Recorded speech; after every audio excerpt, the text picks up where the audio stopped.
Fornication. Excuse me. Fornication, such as this. For an occasion such as this, we'd like to thank all of you for coming to celebrate the marriage between Danny and Casey here. As a wise man once told me, the best man's speech should never last longer than the groom can make love.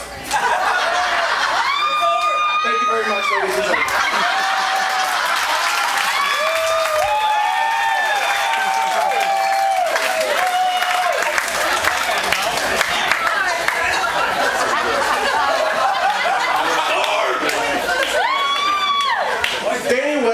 Is a great guy. He might be the coolest guy I know. Danny is the best fire medic in Charlotte County history. Danny is gooder. Danny, I can't read your handwriting.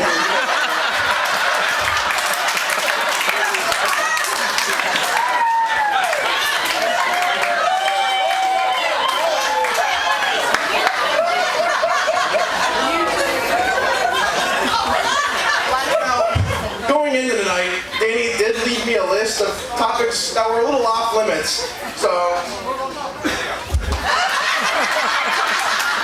kind of leaving my speech a little shorthanded, so bear with me.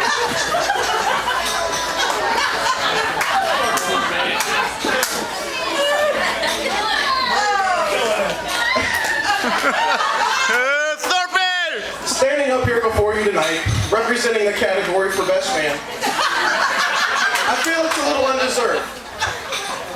Though it's a great honor, I'm not really the best man, just a good guy. The best man here tonight is Danny West. I'm just kidding, it's really me.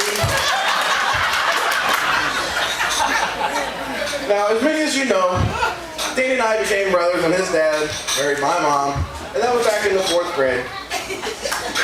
Now, to find out a little bit more about Danny, before I knew him, I did a little research. And this is what I found. Danny was born August 19th, 1984. Now, I tried to link that to some worldly event, but apparently nothing else happened on that day. Although, the staff at the hospital where he was born still refers to that as Ugly Sunday.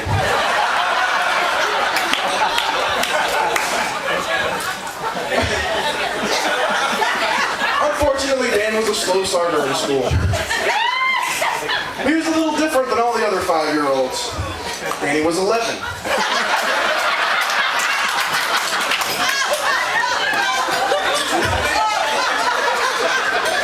Now, when I met him, he had this long curly hair, braces, he was kind of gangly, and as some of you guys have known, he wasn't the most popular kid in school.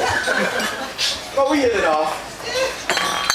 We ran our neighborhoods back in the day like an iron fist. Right. We had to pump a couple kids together. You remember RJ and Ben Brown? You remember them? Yeah. But as we grew up, his interests moved from fighter jets to drums to cars, and eventually girls and bars. Which leads me to how I met Casey.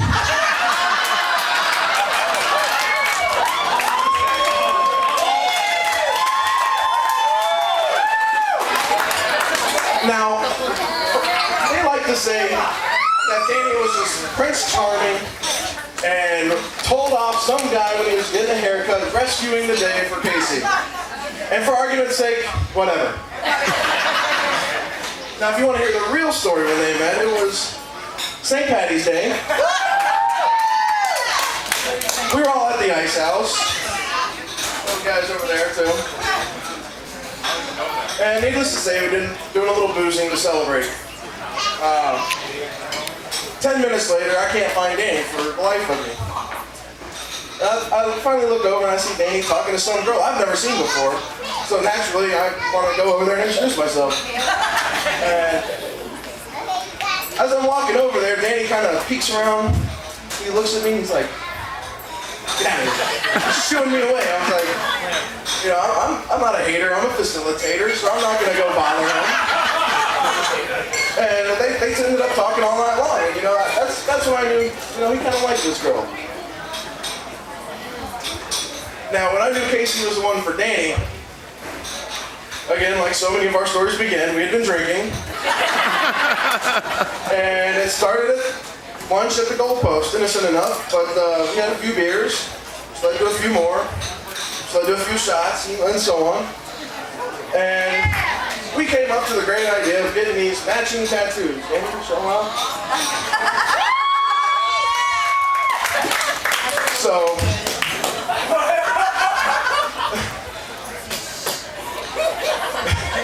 we make it back, and we're celebrating, and Danny, being the perpetual lightweight that he is, has to call Casey to come give him a ride home. As always. But I start getting text and picture updates from Casey every half an hour from Danny in the fetal position, throwing up and hugging the toilet. And I was like, that kind of impressed me. I'm like, man, if she can put up with that, then she's the right one.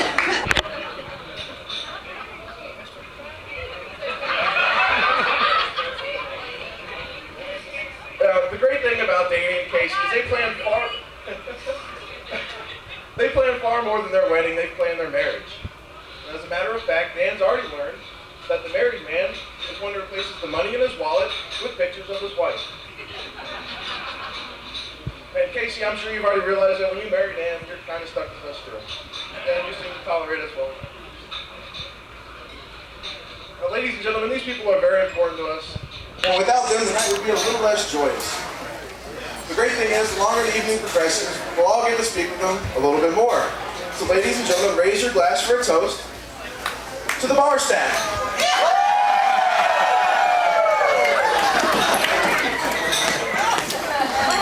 In all seriousness though, Dan, I've always wanted a big brother growing up, and I couldn't have asked for a better one. We've had a lot of great times, shared a lot of memories, and I admire you for the man you've become. You're passionate about everything you do, from your friendships, to your career, to your wife, and I'm very proud of you, not only today, but always. And Casey, you're a beautiful, caring, strong-willed, kind-hearted woman. You deserve the absolute best man out there. I'm just glad Danny found you first. Seriously though, I can't imagine anyone better for Danny, and I'm so proud to welcome you to the family. Everyone raise your glasses.